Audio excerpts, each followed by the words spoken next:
Selamat Hari Natal bagi kalian yang sedang merayakannya. Semoga di hari kasih ini kita diberikan kesehatan dan kelancaran dalam menjalani aktivitas. Hello Forbes, balik lagi bersama aku Forbesman, dimana di sini aku akan menceritakan sebuah alur cerita film yang pastinya seru. Film ini dibintangi oleh Jude Law sebagai agen FBI yang menyelidiki serangkaian perampokan bank dan pencurian mobil di wilayah Pacific Northwest pada tahun 1983. Gimana ceritanya? Ya tak usah berlangsung lama-lama lagi, kita langsung simak saja ceritanya. Tapi tunggu dulu, jangan lupa pamit ke ibu kalian karena kalian akan menghilang selama 10 menit ke depan. Musik. You slept away the morning, the things that you would miss, like laughter from the kitchen, or a memory like this. Laburkan mesa seres, laburkan cinta. Aroma 100. That load of puritanical garbage. You know what my problem is with every... Ini adalah tahun 1983.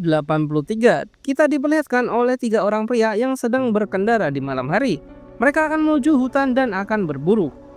Setelah masuk ke dalam hutan, tiba-tiba salah satu dari mereka mengeluarkan senjata dan dor. Belum ada alasan yang jelas, dia langsung mengulti rekannya hingga kembali ke lobi. Scene berganti memperlihatkan seorang pria parubaya dengan mobil tuanya, nggak tua sih, kan ini memang tahunnya, berhenti di depan hotel.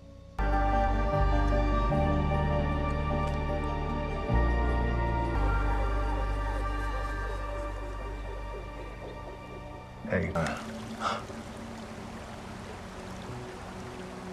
I'm selling. Dia adalah Terry Haas, seorang agen FBI yang diperankan oleh Jude Law. Duduk santuy di kantornya sambil mengirim message call kepada istrinya.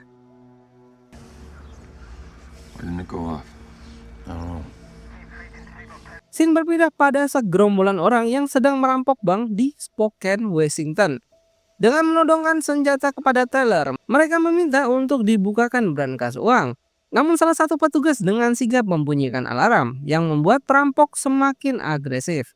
Polisi pun segera datang, namun salah satu anggota perampok yang berjaga di luar langsung menodongkan senjata ke arah polisi tersebut dan segera pergi setelah mendapatkan kantong uang yang banyak. Ini adalah Bob yang diperankan oleh Nicholas Hoult, pulang ke rumah selingkuhannya dengan membawa uang hasil rampokan kepadanya yang tengah hamil. Morning. Terry yang sedang menyelidiki tentang Hidden Lake, sebuah lokasi yang memiliki hubungan dengan aktivitas kelompok radikal seperti The Silent Brotherhood, yang menjadi fokus pada cerita ini. Dengan kenalannya, Jamie Bowen mengajak Terry untuk berkunjung ke rumahnya selagi mencari informasi. Bowen mendapatkan info dari teman lamanya, Walter West. Kelompok yang merampok bank ternyata sudah melakukan kriminal sejak lama, seperti pemboman di sinagoga di Boise, penjarahan toko porno di Spokane, dan yang terakhir adalah perampokan bank. Bob mengadakan perayaan kecil-kecilan karena berhasil merampok bank besar, namun dia memarahi rekannya karena membakar salib. Dia adalah Sam, rekrutan anggota baru Bob dalam misi barunya. Sam lah yang mempunyai akses dengan persenjataan yang dibutuhkan oleh anggota ini. Bob kembali ke rumah dengan Debbie istrinya dan anak adopsinya, Clinton. Karena membangunkannya, Bob menemani anaknya dan membacakan buku cerita.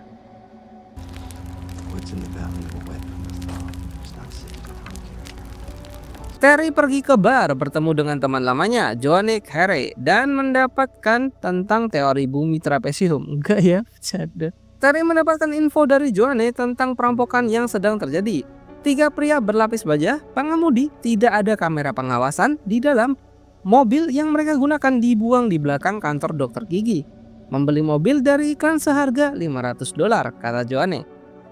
Terry dan Bowen pergi ke rumah kediaman Wes Walter menemui istrinya Bonnie Sue yang merupakan teman kecil Bowen, membuat laporan suaminya hilang 2 minggu yang lalu. Namun laporan itu dibatalkan. Dia mencabut laporannya karena mungkin dia hanya pergi biasa dengan teman-temannya dalam kondisi mabuk, dan itu sering terjadi. Karena desakan pertanyaan dari Terry, Bonnie pun stres. Setelah ditenangkan oleh Bowen, Bonnie pun buka suara. Wes sedang merekrut awak kapal untuk gengnya. I know you were trying to pull some bullshit good cop, bad cop. Kini Terry dan Bowen berada di lokasi yang diduga sebagai tempat Wes berada. Rumah usang di tengah hutan. Namun di dalamnya tidak ditemukan apapun. Terry merasa aneh terhadap hutan tersebut dan masuk lebih dalam. Terry menemukan tanah yang masih basah yang beda dengan tanah lainnya. Setelah digali, ternyata terdapat tubuh dari Wes Walter yang sudah tak bernyawa. Polisi pun datang dan membawa tubuhnya, sedangkan Terry menagih janjinya Bowen yang akan menunjukkan Danau Hayden. Hayden Lake menjadi elemen penting karena lokasinya terkait secara historis dengan kelompok supremasi kulit putih di dunia nyata. Pada tahun 1980-an, daerah ini dikenal sebagai markas besar Aryan Nation, sebuah organisasi supremasi kulit putih yang memiliki kaitan dengan gerakan ekstremis dan aktivitas kriminal. Where they are.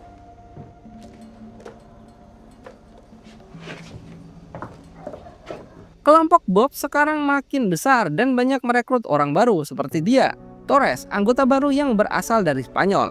Karena tidak mempunyai ijazah, Torres susah untuk mencari pekerjaan, makanya dia ingin bergabung dalam kelompok ini. Mereka menyebut diri mereka adalah bangsa Arya atau ras terhormat.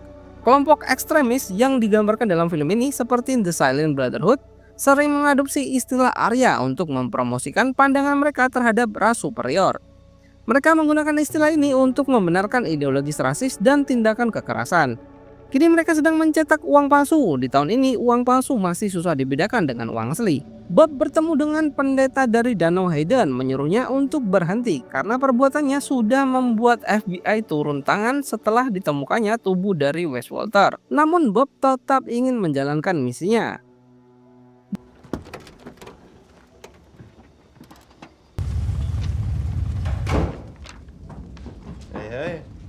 Di kediaman Bowen, pendeta dari gereja tiba-tiba memberikan buku cerita kepadanya. Mencurigakan. Tahun 1984, FBI menggeledah kediaman Gary, salah satu dari anggota Arya kelompok Bob. Rumahnya diduga sebagai tempat untuk merakit bom, dan ternyata benar adanya. Dan tiba-tiba, boom, bom meledak di sebuah bioskop, dan Gary lah pelakunya.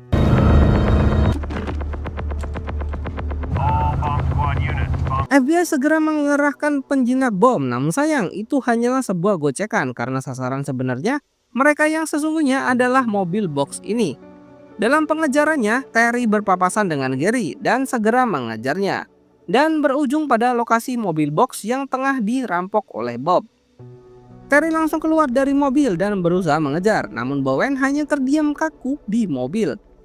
Mobil box telah kosong dan Bob pun berhasil kabur melewati Terry. Terry yang emosi memarahi Bowen karena hanya diam saja di dalam mobil.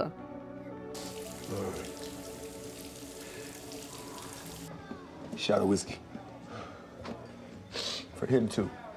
Joanne datang mendatangi Terry dan Bowen yang sedang berada di bar, memarahi Terry karena bertindak atas keputusannya sendiri tanpa perintah.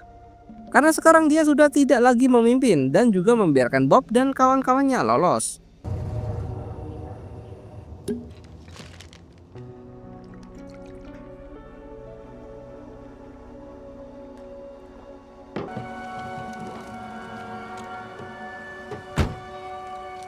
Terry kini menenangkan pikirannya dengan pergi ke hutan dan berburu. Namun tiba-tiba ada seseorang yang sedang mengintainya juga, dan orang itu adalah Bob. Bob membidiknya, namun Terry sadar bahwa ada seseorang berada sedang mengawasinya. Bob sengaja menemui Terry, namun karena sebelumnya dia menggunakan masker penutup wajah, Terry tidak sadar bahwa orang yang sedang dia ajak bicara merupakan kriminal yang sedang ia buru.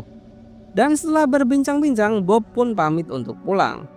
Kini Bob sedang berada di sebuah acara khotbah dari pendeta Richard, pendeta yang mengancam Bob sebelumnya. And you deserve to build that home. Di sela-sela khotbahnya, Bob berdiri dan menyuarakan pendapatnya soal kebebasan tentang kaumnya, mendoktrin para pendengar yang berada di sana agar mau gabung dengan misinya, misi radikal yang sekarang sedang dia jalankan. Tentang mengubah kata-kata menjadi aksi, katanya. Dan serentak semua orang yang berada di ruangan tersebut meneriakkan kekuatan kulit putih secara serentak karena pidato dari Bob.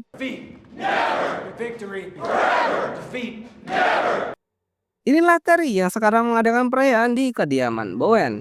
You know, like somebody's calling the shots like a general. Hey, I hate to break up the powwow, but I think when are they coming up? Terry bertanya kepada Kimmy, istri Bowen, bagaimana dia dan Bowen bertemu. Kimmy menjawab bahwa dia bertemu Bowen tahun lalu, menikah dan langsung mempunyai anak. Namun Kinney merasa curiga atas kedatangan Terry ke sini dan itu membuat Kinney merasa takut. Terry menemukan buku The Turner Diary. Secara singkat, The Turner Diaries mengisahkan perjuangan sekelompok orang kulit putih yang terlibat dalam pemberontakan terhadap pemerintah Amerika Serikat yang dianggap oleh penulis sebagai korup dan dikendalikan oleh kelompok ras non kulit putih serta Yahudi. Dan kejadian yang terjadi di dalamnya hampir sama seperti yang teror Bob lakukan. Kini para anggota Bob sedang melatih tembak dengan arahan Sam.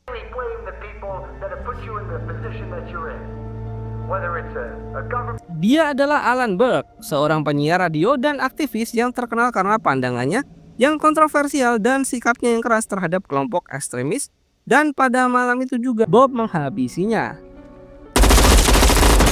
Dan tewasnya Alan Burke terdengar hingga ke telinga Terry. Sedangkan di sisi lain, Bob sedang mengadakan pesta penyambutan rumah barunya.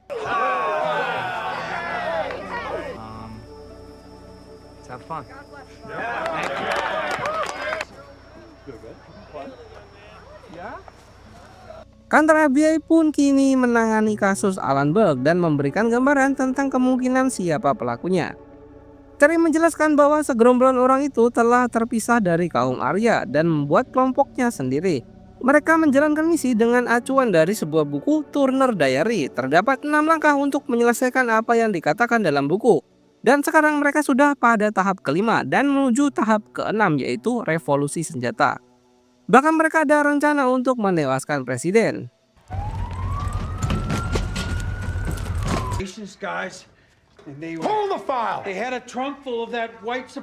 Kini para FBI mendatangi kediaman David, salah satu tersangka yang ternyata juga sudah hilang entah kemana. Mereka memberikan foto David bersama temannya yang bernama Bob Matthew.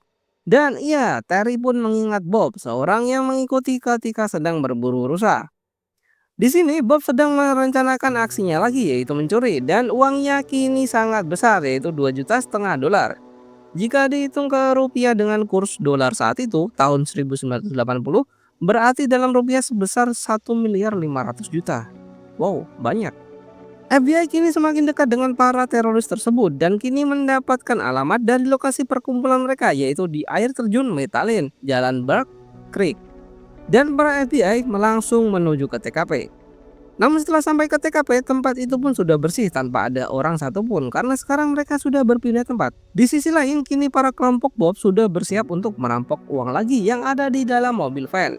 Dan di sisi lain pun, dengan info dari markas lama mereka, Terry kini berada di rumah Bob dan memborgol istrinya, Debbie.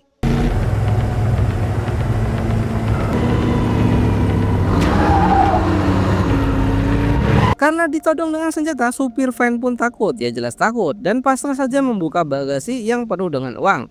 Macet pun terjadi, salah satu pengendara mengeluarkan senjata dan berusaha menghujani Bob dengan peluru. Namun mereka berhasil kabur, karena terburu-buru salah satu anggota Bob menjatuhkan pistolnya. Why the fuck are we fucking waiting? I made the call.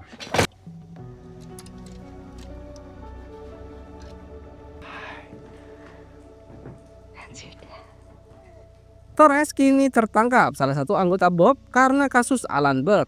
Torres pun diinterogasi. Dia berkata bahwa dia tidak menembak Alan Burke, namun dia tahu siapa pelakunya.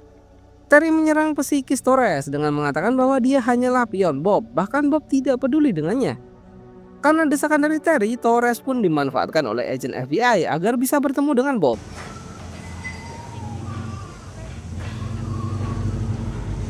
Namun ketika rencana berjalan, tidak Bob yang menjemput Torres, melainkan Tony, rekan yang lainnya. Lalu FBI pun membuntuti mobil Tony yang digunakan untuk menjemput Torres. Mobil mereka berhenti di sebuah motel dengan Bob yang berada di dalamnya. Ketika diinterogasi, Torres tidak mengaku tentang FBI, dan Bob percaya akan hal itu. Terry yang melihat Bob keluar dari kamar langsung dengan sigap turun dari mobil dan mengejarnya. Kini Terry berada tepat di depan Bob, namun tembakan dari temannya membuat Terry menunduk dan Bob pun lari. Dan aksi lempar-lemparan peluru pun terjadi.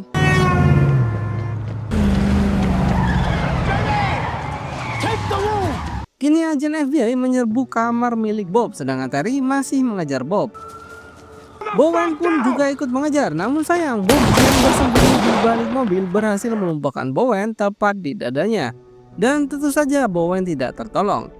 Terry mencoba menekan pendarahan Bowen namun tidak membantu dan Bob pun lolos dari kejaran FBI.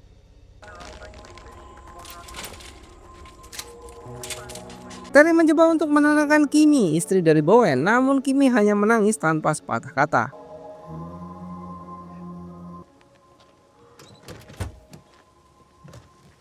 Dan kini Terry berada di rumah Bob dan berbicara kepada Debbie. Debbie bercerita bahwa dia tidak bisa hamil dan Clinton merupakan anak adopsi. Dia memutuskan untuk adopsi karena Bob ingin memiliki keturunan dengan Debbie. Terry meminta Debbie untuk mencari lokasi Bob karena jika tidak dicegah dia akan menewaskan ratusan orang. So was it worth it?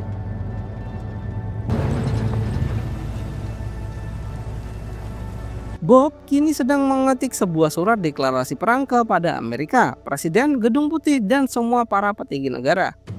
Business. Dengan bantuan Debbie, lokasi para anggota Bob pun kini sudah terlacak dan 2 anggota mereka sudah tertangkap, namun belum dengan Bob, dan inilah Last War. Para FBI kini sudah berada di luar rumah tempat tinggal Bob bersembunyi dan bersiap untuk menangkapnya. Bob pun melawan dengan menghujani peluru ke segala arah, namun tim FBI dengan api, mereka membakar dan mengasapi rumah tersebut dengan Bob yang masih berada di dalam. Terry mencoba masuk ke dalam, mencoba untuk melumpuhkan Bob dengan tangannya sendiri. Namun ketika berhadapan dengan Bob, Terry membiarkannya dan membiarkan Bob terbakar di dalam rumah.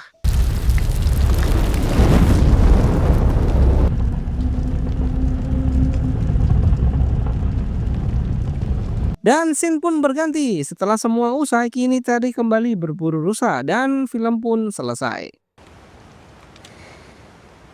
Dengan berakhirnya konflik antara FBI dan kelompok ekstremis The Silent Brotherhood, film ini meninggalkan pesan mendalam tentang bahaya ideologi kebencian yang terorganisir. Meski berhasil menghentikan ancaman mereka, Terry menyadari bahwa perjuangan melawan ekstremisme tidak pernah benar-benar selesai. Ya, terima kasih buat kalian yang sudah menonton alur cerita film ini hingga selesai. Jangan lupa subscribe, jangan lupa bahagia, dan thank you.